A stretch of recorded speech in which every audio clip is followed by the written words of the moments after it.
Greetings of the day to everybody, and today we are going to discuss about biodiversity and conservation. Okay, before going to discuss about this current topic, let us see some introduction part regarding today's concept. When we visit any new place or geological park or historical place or any tourist place, definitely by seeing different living organisms over there like animals, plants, mountains, valleys, rivers, etc., we may feel wonder and amazing since we are seeing first time. Obviously, if any alien comes from other planet or distinct galaxy, definitely it would also feel amazing by seeing different kinds of living organisms on the land. It may feel even wonder by seeing the different types of living natures, living resources like rivers, mountains, oceans, forests, wetlands, greenlands, etc. So here it means different variety of living organisms are present on the land, on the entire earth. So that is termed as biodiversity. So here scientists, even not only scientists, even for humans, for rich variety of living organisms with which they share this planet never ceases to astonish and fascinate us. The common man would find it hard to believe that there are more than 20,000 species of ants are present on the land, 3 lakh species of beetles are present on the land, and more than 28,000 species of fishes are present on the land, and more than 20,000 species of orchids are present on the land, on the entire earth. So different kinds of or the variety of plant and animal life in the world or in a given particular area is called as biodiversity. So students, hope you understood definition for biodiversity. It is a variety of living organisms on the land in a given particular area. So in this current topic, we are going to discuss about biodiversity and conservation, how to protect that different kind of living organisms on the land. So now let us see some more detailed information regarding this biodiversity and conservation.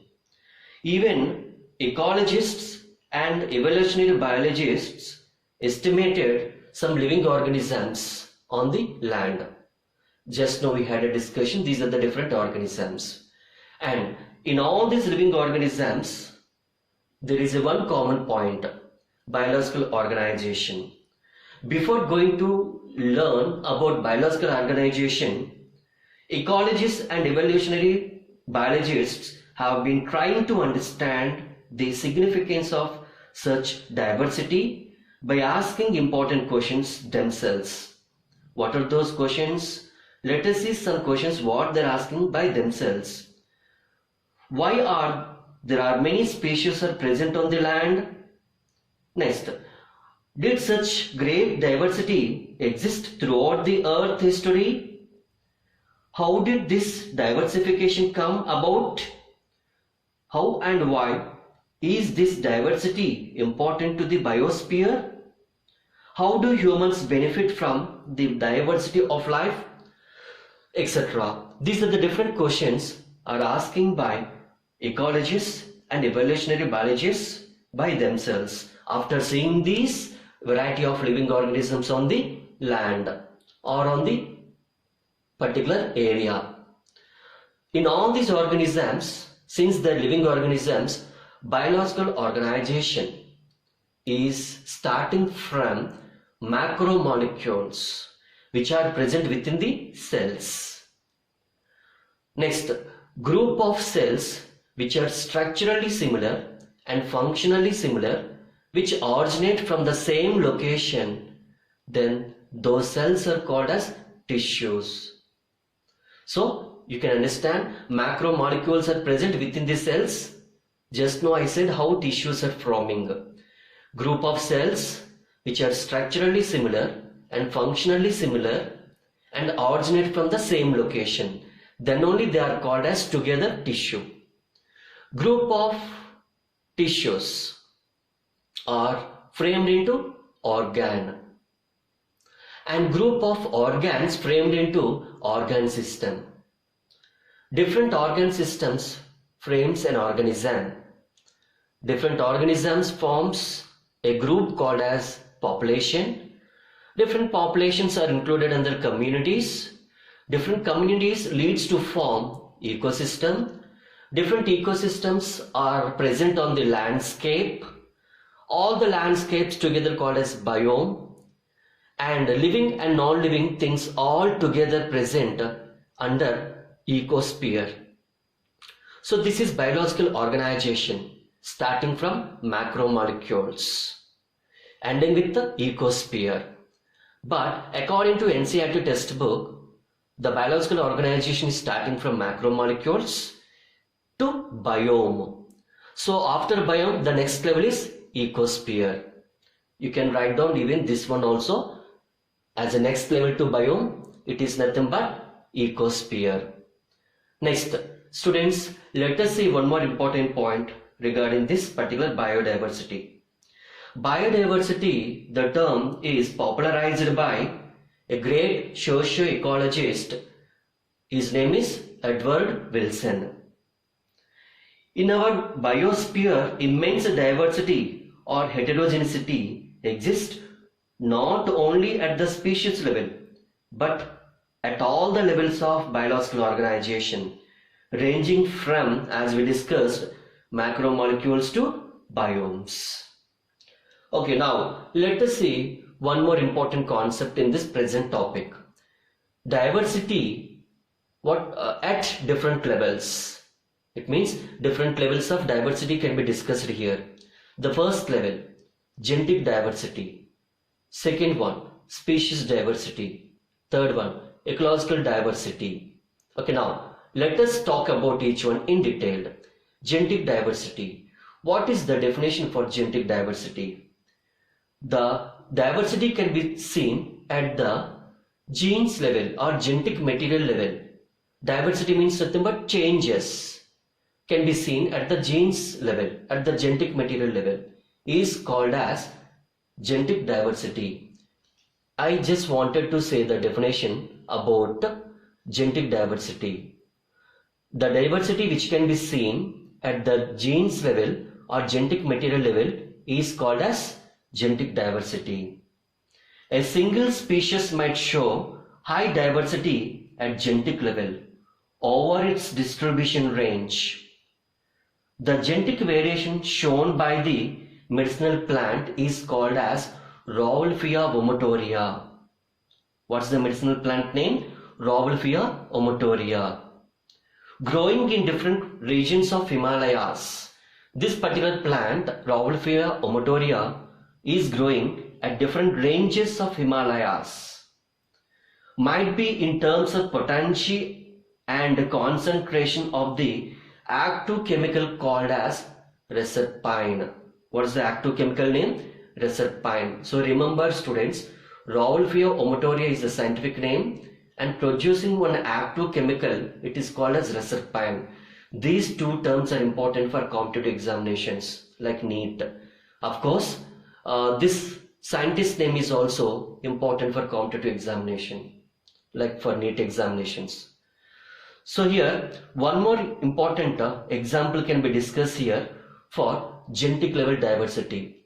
That is, India has more than 50,000 rice varieties and 1,000 mango varieties. It is amazing, right? So in India only more than 50,000 genetically modified varieties of rice can be seen. One is different from other, and more than 1,000 genetically modified varieties of mango can be seen. So rice, Oryza sativa indica, scientific name. Mango, Mangifera indica, scientific name. So here I would like to tell you some examples by comparing with the international level out of India. For example, the variety of rice which is growing in India is called as Oryza sativa indica, and the variety of rice which grows in Japan called as Oryza sativa japonica. The variety of rice which grows in Indonesia called as Oryza sativa Indonesia. It means the particular country name is added to the scientific name. At last, the country name is added for easy identification that that variety of the rice is growing in that particular state. So like that. Similarly, in India, there are more than 50,000 rice varieties are present, which are genetically different from one to another, and more than 1,000 mango varieties are presented, which are different from one to each other. So this is also a best example for genetic diversity. Next, second one, species diversity. Species diversity definition. The diversity can be seen at species level. So let us talk about example regarding species diversity. Western Ghats of India. What are the Western Ghats? Which states are included under Western Ghats? Like Maharashtra, Goa, Kerala, Karnataka. These states comes under Western Ghats. Very cool in nature due to presence of seashore, Arabian Sea. Have more amphibian species richness. Amphibians example, frogs, salamanders, etc. So their species richness, varieties of amphibians can be present due to presence of coolness or moisture or low temperature at Western Ghats than the Eastern Ghats. Eastern Ghats states like West Bengal, Andhra Pradesh, Orissa, etc. So especially these amphibian species, different varieties of amphibian species grows at Western Ghats than the Eastern Ghats. So species diversity can be seen at one particular area as we discussed here.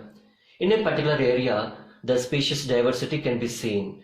Example for amphibians are example for species diversity. Next, the third one, ecological diversity. Okay, what is meant by ecological diversity?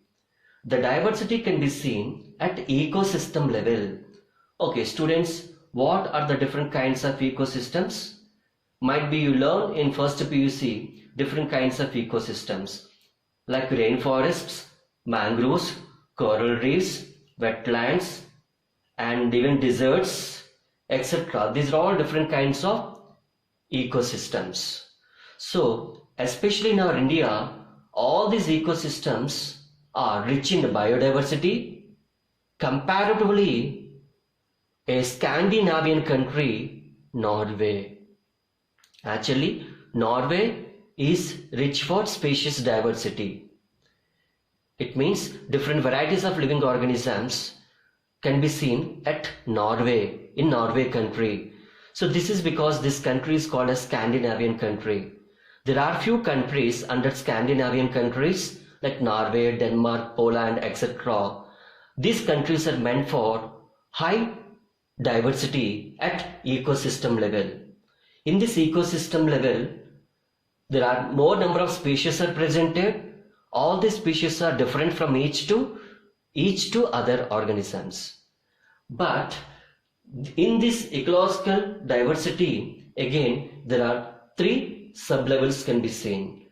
Now, let us talk about those three sublevels which are presented under ecological diversity. First one, alpha diversity.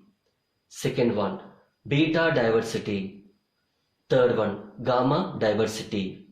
Okay, now let us talk in detail regarding each one. First one, alpha diversity.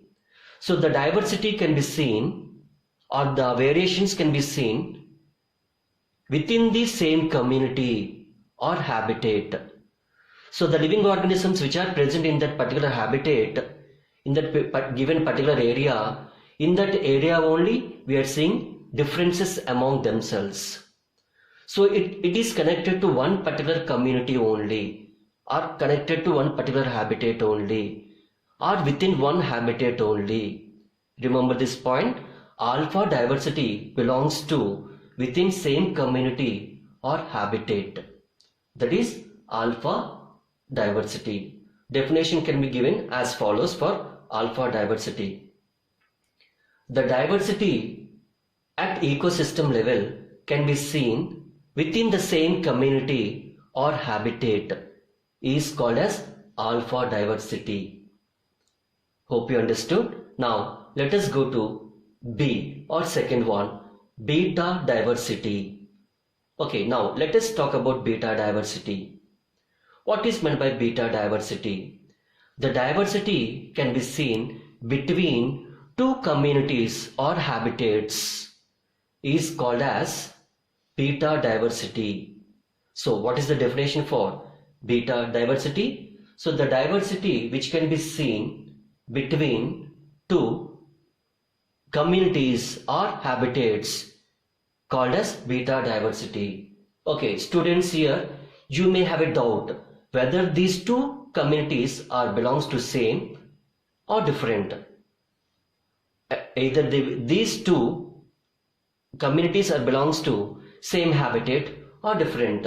So here nothing but we can take the diversity between either two same communities or different communities. At the same time, this diversity can be seen between two similar habitats or dissimilar habitats.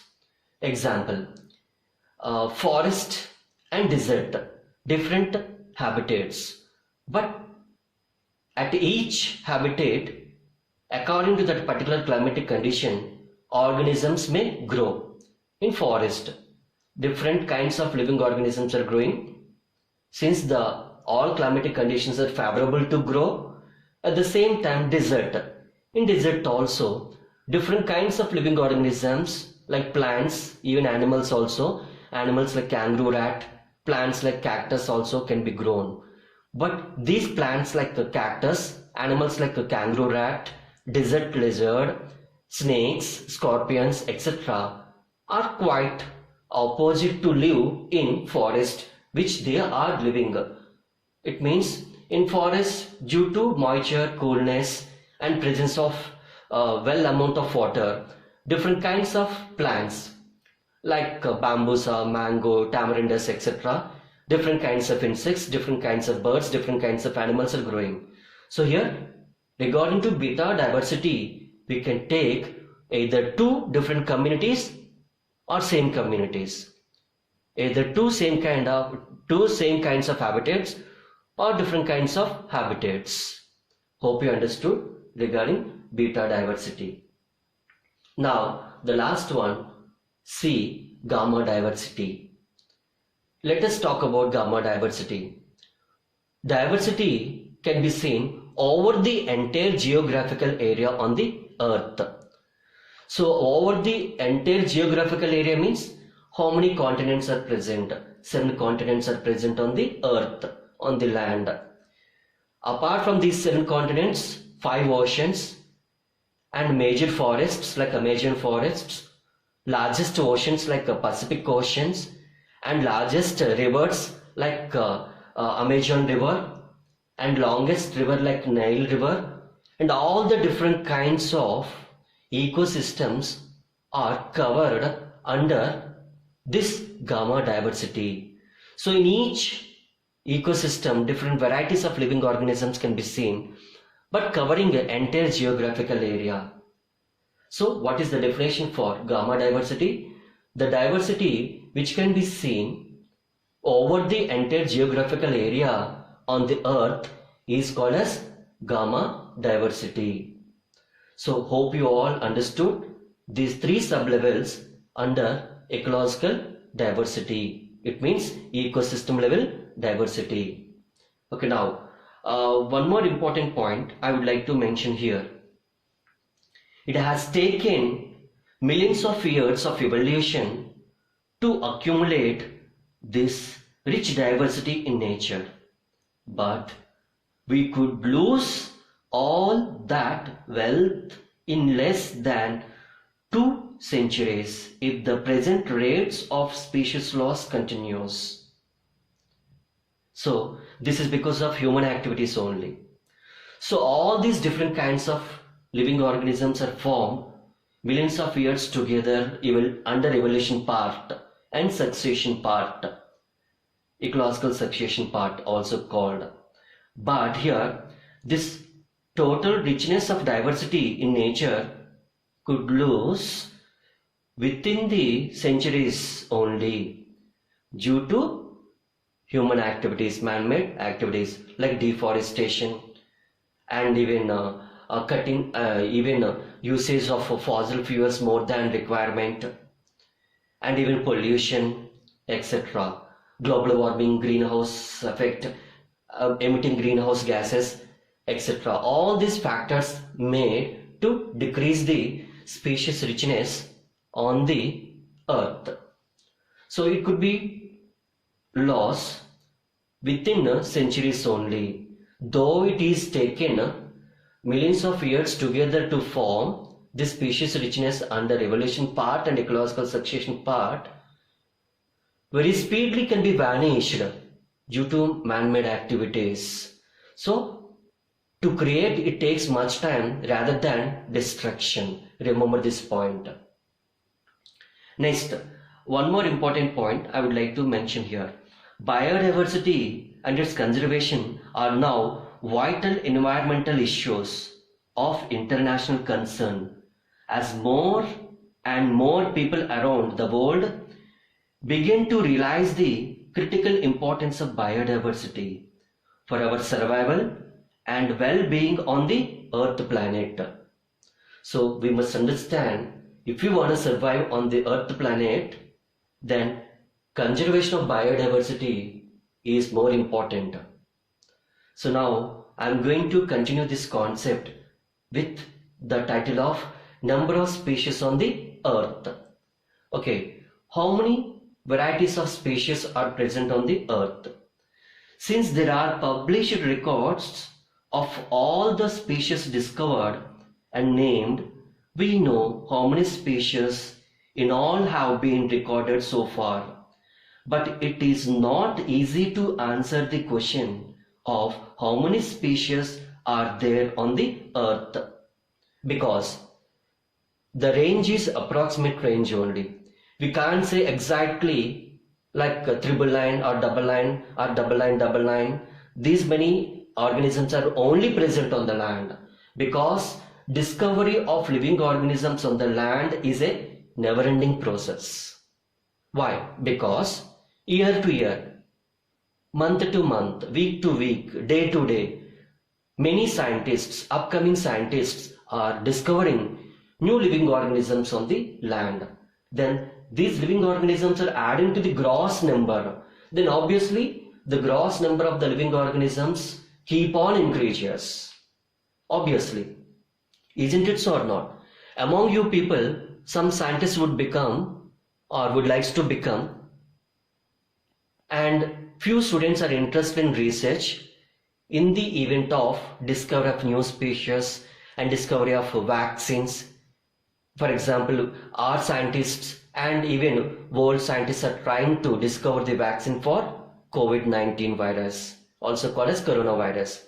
At the same time, students among you also, some may have interest in research field to discovery about even either plants or animals or insects which are yet to be discovered, or even medicines like vaccines, tablets, etc. So discovery of new thing is a never-ending process.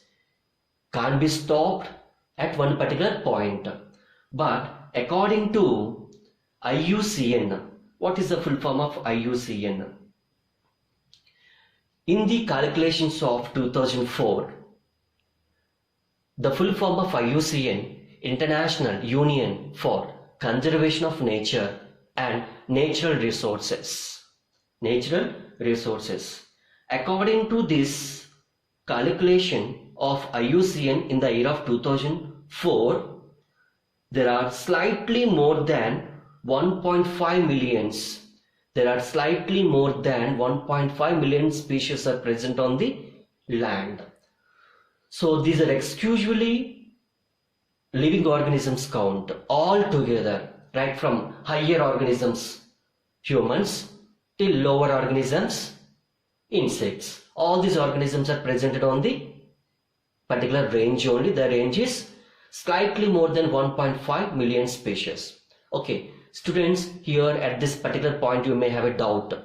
In first PUC, in first chapter, the living world, you heard the living species range is 1.7 to 1.8 millions. But here in the second PUC they have given slightly more than 1.5 million species. So slightly more than 1.5 million species means it could be even 1.7 to 1.8 millions only according to first PUC. So this statement is matching with the first PUC statement. And due to the project, so what is the project name? The project name is Species 2000. So under this project, in the year of 2004, by IUCN organization, the living organisms range on the land is slightly more than 1.5 million species. And this Species 2000 project is also meant for global biodiversity information. Global biodiversity information means on the entire earth globe, how many living organisms are presented. So this is a project called as Species 2000. Okay, now here I would like to tell you one important point. Estimates one particular range vary widely, and many of them are only educated can guesses about this one. For many taxonomic groups like species, inventories are more complete in temperate than in tropical countries only. Remember this point. Considering that an overwhelmingly large proportion of these species waiting to be discovered are in the tropics. So in the tropics only, large number of species are waiting for discovery, because tropics are having sufficient climatic conditions in all aspects, like amount of rainfall, temperature and humidity, all these things, even amount of sunlight, and even the gases, nutrients in the soil, all these are present well in amount at tropics. So obviously more living organisms can be grown at the tropics, because climatic conditions are favorable to grow in tropics than in tropical countries, tropical places. But biologists make a statistical comparison of the temperate tropical species richness of an exclusively studied group of insects and extrapolate this ratio to other groups of animals and plants to come up with a gross estimate of total number of species on the earth. Some extreme range from 20 to 50 million species, but a more significantly sound made by a scientist called as Robert May. He places the global species diversity at about 7 million range. So this is one estimated range which is done by Robert May. Students, here we need to discuss about one more important point. It is regarding Robert May, scientist. So first scientist is about Edward Wilson in today's concept, and second scientist is about Robert May. So here we should discuss about Robert May in detail. What is meant by Robert May's contributions? So the Robert May contribution as follows. He estimated the living organisms range, that is from 20 to 50 millions. But significantly, this range made by for entire global species diversity is about 7 millions only. Hope you understood today's session. I would like to recap once again the highlights of the today's class. In this today's class, there are few points that are important for theory exams and competitive examinations. For theory examinations, definition, biodiversity, 1 mark question. For theory examinations. So for 1 mark question definition, you can write straight away. The variety of plant and animal life in the world or in a given particular area. It is enough to secure 1 mark out of 1 mark. Next, one more important standard area for theory part. Biological organization is beginning from macromolecules to biomes. And for competitive part also, what is the important part in this biological organization? In competitive questions, you can find this question by asking the options as follows. Biological organization begins from options as follows. Option 1, macromolecules. Option 2, cells. Option 3, tissues. Option 4, biome. Then choose the correct answer. Many members may think that cells, since cells are microscopic in nature, so cells are functional units of the body, so they may obviously guess cells, but it is absolutely wrong answer. So according to our background concept, the biological organization is beginning from macromolecules within the cells, so the correct answer is macromolecules. Next, one more important competitive question. The term biodiversity was referred by or popularized by one socio-ecologist is nothing but Edward Wilson. That is also important question for competitive examinations. Next, one more important point for competitive examinations as well for theory examinations. It is nothing but Rolfia omotoria. It is a medicinal plant which grows at different ranges of Himalayas in India. It produces an active chemical called as reserpine. So reserpine, the term is important for competitive questions for exams like NEET and KSET and MSET, etc. Next, one more important question for competitive examinations. In India, more than how many varieties of rice varieties, more than how many varieties of mango varieties are presented? 50,000 rice varieties and more than 1,000 mango varieties are presented. That is also important point for competitive examinations. Now, one more important point for competitive examinations, for different entrance examinations. Western Ghats of India has different amphibians species than the Eastern Ghats. Remember.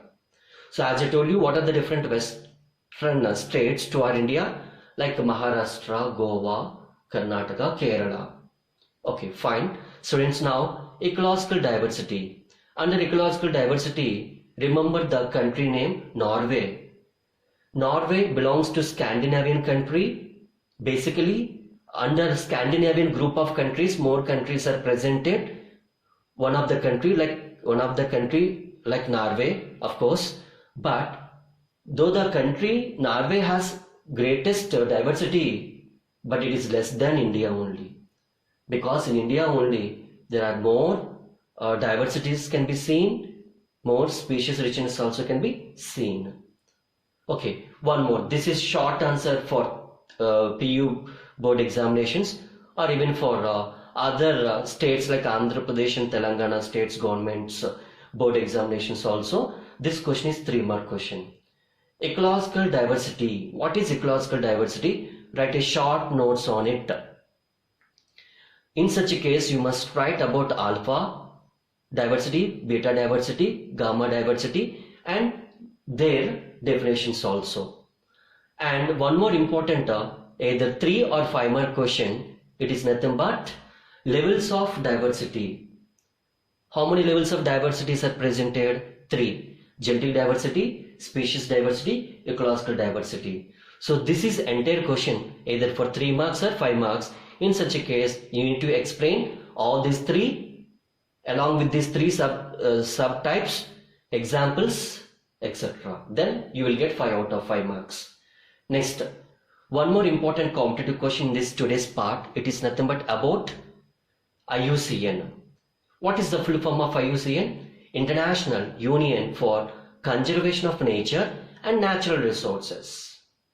That is one important question, even for 1 mark question of theory examinations, even for competitive examinations. Then, project name. What is the project name? Species 2000. This Species 2000 project motto is nothing but global biodiversity information. To know about the global biodiversity information. About that, how many living organisms are presented? Slightly more than 1.5 million species are presented on the entire earth.